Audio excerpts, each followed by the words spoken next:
Physics bye mail channel पे स्वागत है। आज हम पढ़ते हैं निरक्षीय स्थिति में चुंबकीय क्षेत्र की तीव्रता। जैसा कि हमारा पहला वीडियो था निरक्षीय स्थिति में अक्षीय स्थिति में वैद्युत क्षेत्र की तीव्रता, हमारे फिजिक्स फर्स्ट का है, क्लास 12 का। तो ध्यान से देखेंगे क्योंकि ये क्या है, इंपॉर्टेंट है।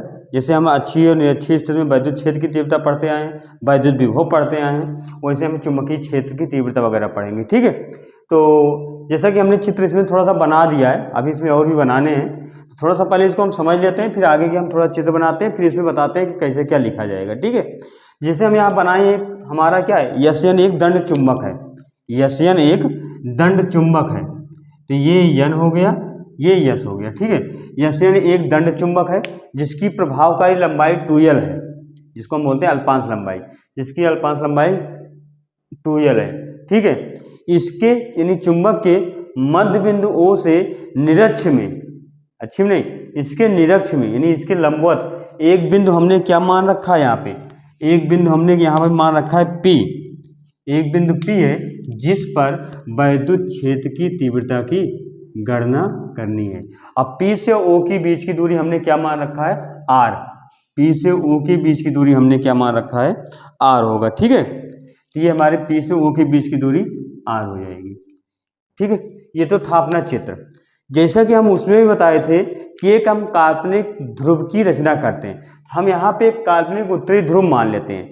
जब यहाँ इस बिंदु पर P पर एक काल्पनिक उत्तरी ध्रुव होगा तो ये भी उत्तरी ध्रुव, वो भी उत्तरी ध्रुव समान क्या होंगे, एक समान होने के कारण एक दूसरे को क्या करेंगे, प्रतिकर्षित करेंगे, यानी जो चुंबकीय क्षेत्र की दिशा होगी वो बाहर की ओर होगी इस यन वाले ध्रुव के कारण।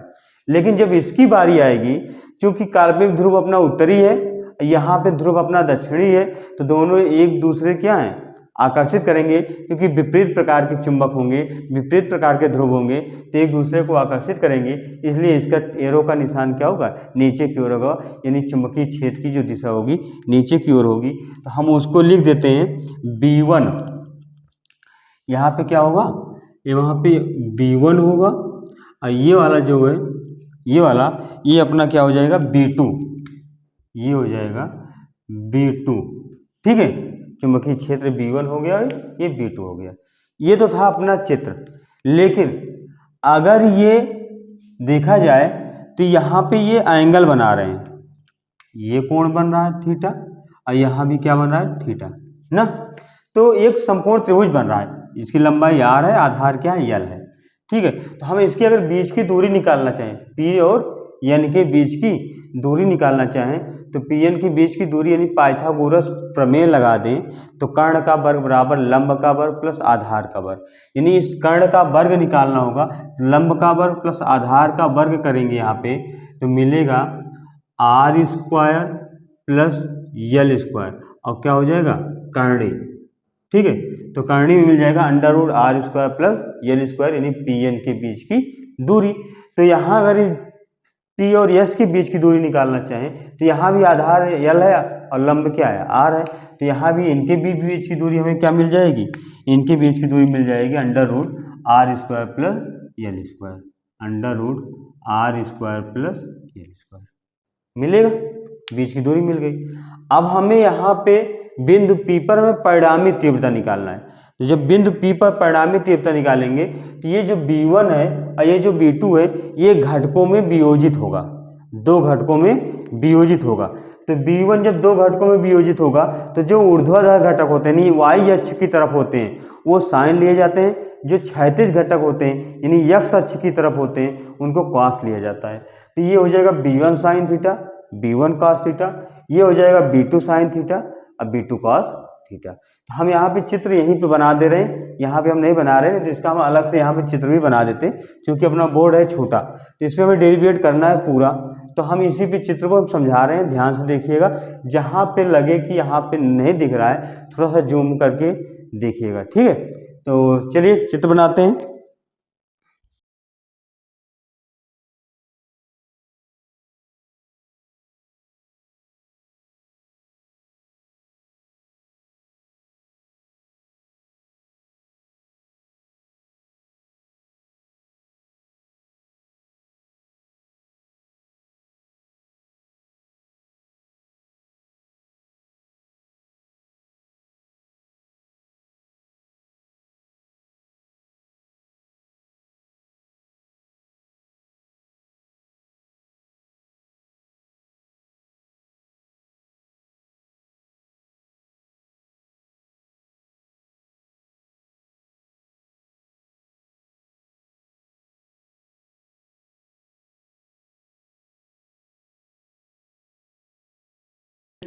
यानी हम इस B1 और B2 को दो दो घटकों में वियोजित किए, यानी B1 अपने दो घटकों में वियोजित हो गया, B2 अपने दो घटक में वियोजित हो गया।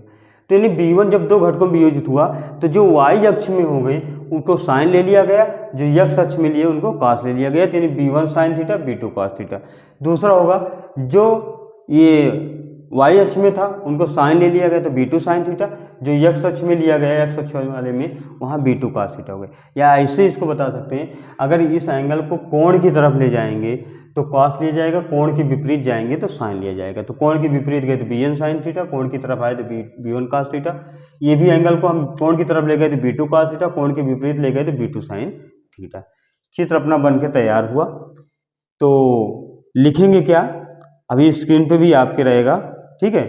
तो हम जो बता रहे हैं पहले हमारी भाषा समझिएगा, अगर अपने समझ में आ गया तो अपनी जो भाषा लिखोगे उससे अच्छा कोई कुछ नहीं हो सकता, ठीक है। तो हम मानेंगे, माना यशन एक दंड चुंबक है जिसकी प्रभावकारी लंबाई 2L है, ठीक है। चुंबक के मध्य बिंदु O से R दूरी पर चुंबक के निरक्ष में एक बिंदु P है जिस पर चुंबकीय क्षेत्र की तीव्रता की गणना करनी है, ठीक है। अब बिंदु P पर एक काल्पनिक उत्तरी ध्रुव की रचना करते हैं। उस काल्पनिक उत्तरी ध्रुव के कारण बिंदु N प्रतिकर्षित करेगा और प्रतिकर्षण के कारण B1 की दिशा बाहर की ओर होगी, चुंबकीय क्षेत्र की दिशा बाहर की ओर होगी। उत्तरी ध्रुव और दक्षिणी ध्रुव विपरीत प्रकार के चुंबक ध्रुव होने के कारण एक दूसरे को आकर्षित करेंगे, जिसके कारण चुंबकीय क्षेत्र की दिशा ध्रुव की ओर होगी, यानी यश की ओर होगी, यानी इसको हम बोलेंगे B2, ठीक है।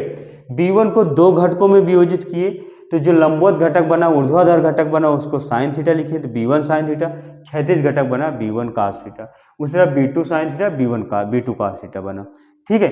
हम P और N के बीच की दूरी निकालना चाहे तो देखिए कि लंबाई R है और आधार L है, तो हो जाएगा पाइथागोरस थ्योरम लगाएंगे, यानी कर्ण का वर्ग बराबर लंब का वर्ग प्लस आधार का वर्ग। तो कर्ण का वर्ग अगर निकालेंगे तो लंब के वर्ग प्लस आधार के वर्ग को स्क्वायर, यानी कर्ण का वर्ग हटेगा तो कर्णी लग जाएगा, तो कर्णी में R square plus L square, तो वही यहाँ भी आ जाएगा, ठीक है। ये तो था अपना चित्र, जैसे चित्र बनाए हैं उसी तरह हमें इसमें लिखना है, ठीक है। ध्रुव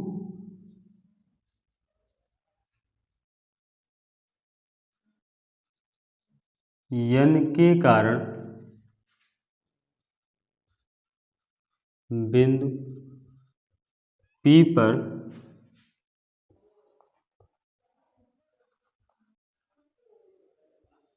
चुंबकीय क्षेत्र की तीव्रता, ठीक है। बिंदु N के कारण बिंदु P पर चुंबकीय क्षेत्र की तीव्रता। तो जब N के कारण निकाल रहे हैं तो हमें क्या मिल रहा था, B1 मिल रहा था। तो अब हम लिखेंगे B1 बराबर म्यू नॉट अपान 4 पाई M अपान R स्क्वायर, यानी बीच की दूरी। तो बीच की दूरी क्या होगी, PN का स्क्वायर, ठीक है। चलिए आगे लिखें, तो B1 बराबर म्यू नॉट अपान 4 पाई M अपान PN, यानी P से N के बीच की दूरी क्या है, under root R square plus L square, और स्क्वायर तो हम स्क्वायर लगा दिए। अगली बार में देखें तो B1 बराबर म्यू नॉट अपान 4 पाई M अपान स्क्वायर से करनी हट जाएगी तो R square plus L square बचेगा, यानी हमारा समीकरण क्या बन जाएगा, फर्स्ट समीकरण, इसको हम लिख सकते हैं फर्स्ट, ठीक। अब आगे बढ़ते हैं, ध्रुव यश के कारण,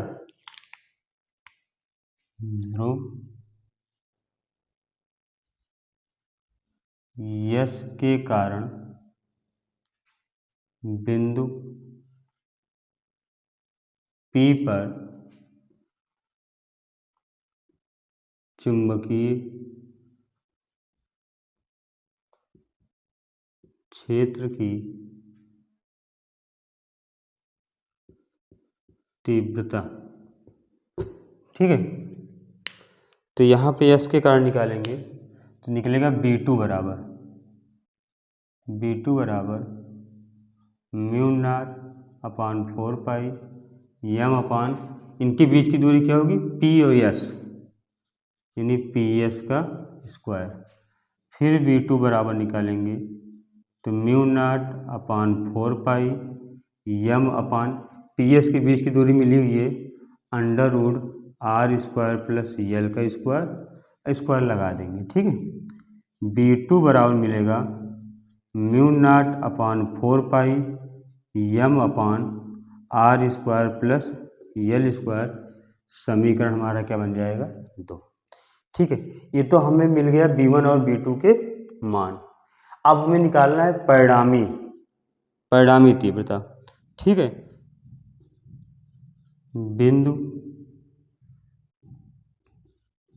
P पर परिणामी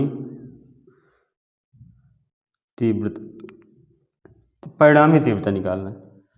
तो परिणामी तीव्रता हमारा निकलेगा, परिणामी तीव्रता बराबर हो जाएगा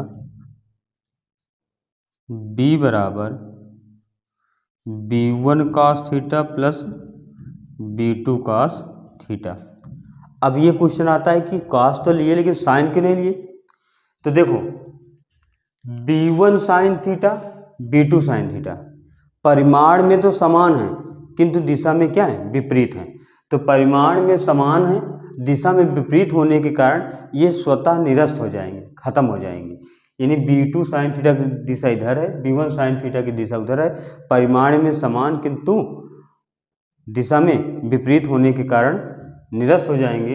बचेगा B1 cos theta B2 cos theta. तो इनका परिणामी अगर तीव्रता निकालेंगे तो B1 cos theta plus B2 cos theta का हम योग कर देंगे, ठीक है। तो कहो तो एक लाइन लिख दिया जाए।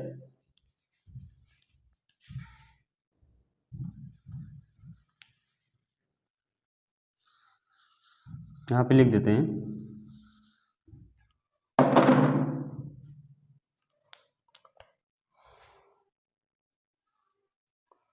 B1 साइन थीटा तथा B2 साइन थीटा परिमाण में समान किंतु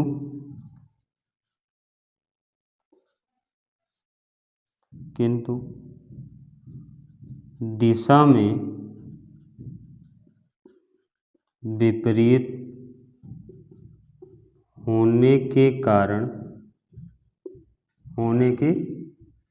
कारण स्वतः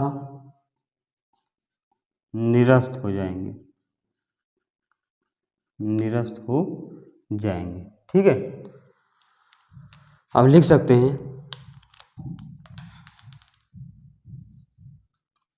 अतः बिंदु P पर परिणामी तीव्रता बिंदु P पर परिणामी तीव्रता हम निकाल सकते हैं। क्या मिलेगा B बराबर B1 cos theta plus B2 cos theta, ठीक है। हम परिणामी तीव्रता निकाल लेंगे क्योंकि cos थीटा क्या है एक ही दिशा में, तो दोनों का हम क्या कर देंगे योग कर देंगे। B बराबर देखो B1 cos theta B2 cos theta परिमाण में समान है, तो इनको हम लिख सकते हैं 2B1 cos थीटा। यानी B1 cos थीटा का B1 का भी मान वही आया है, B2 का भी वही मान आया है। तो क्यों ना हम इनको दोनों को हम एक लिख दें 2B1 cos थीटा। लिखेंगे B बराबर 2 mu naught upon 4 pi M upon R square plus L square, ठीक है। ये आया प्लस cos थीटा है, cos थीटा तो cos थीटा बराबर आधार बटे कर्ण। तो आधार अपना क्या है यल है और कर्ण है अपना क्या अंडर रूट में R square plus L square, ठीक है। यहाँ पे हम लिख दे रहे हैं ब्रैकेट में cos थीटा बराबर होता है आधार बटे कर्ण, आधार अपना यल है, कर्ण अपना है R square plus L square. तो हम वही मान लिख दिए यहाँ पे। फिर आगे बढ़ेंगे तो b बराबर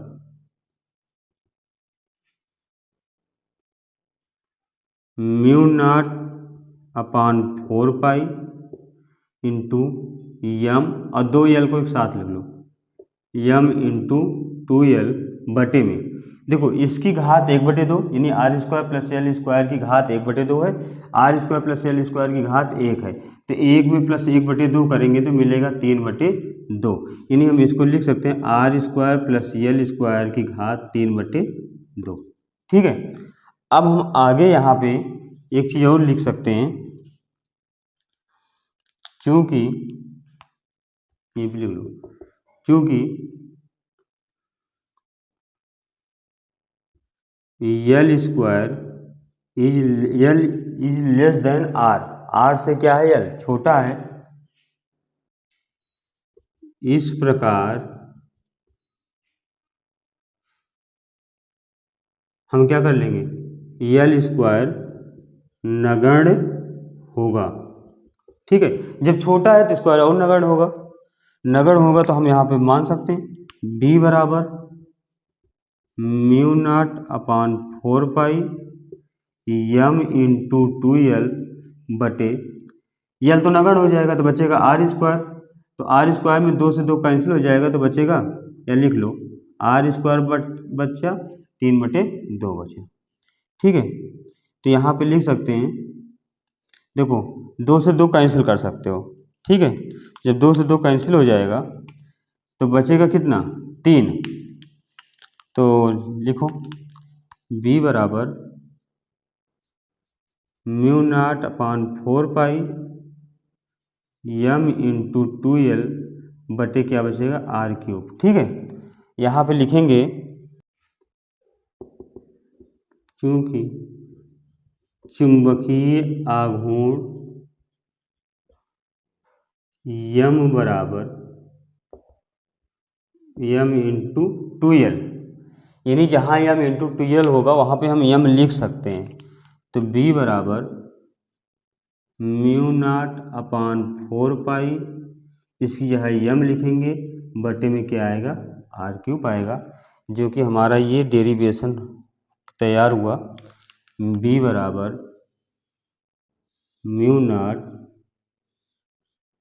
not upon 4 pi M upon R square. ठीक है, तो ये डेरिवेशन होगा। अच्छी स्थिति में क्या आता है mu naught upon 4 pi 2m upon R cube, यानी निरक्षीय स्थिति का दुगुना होता है अच्छी स्थिति। ठीक है, तो यम अपान आर क्यूब होगा, ये तुम्हारा निरक्षीय स्थिति का डेरिवेशन होगा, और न्यूटन प्रति एम्पियर मीटर होता है। ठीक है, तो इनके मात्रा भी जानते रहिए, कोई भी डाउट होता है तो एक बार अपना इस वीडियो को आगे पीछे करके देखिएगा। ठीक है, तो मिलते हैं अगले वीडियो में।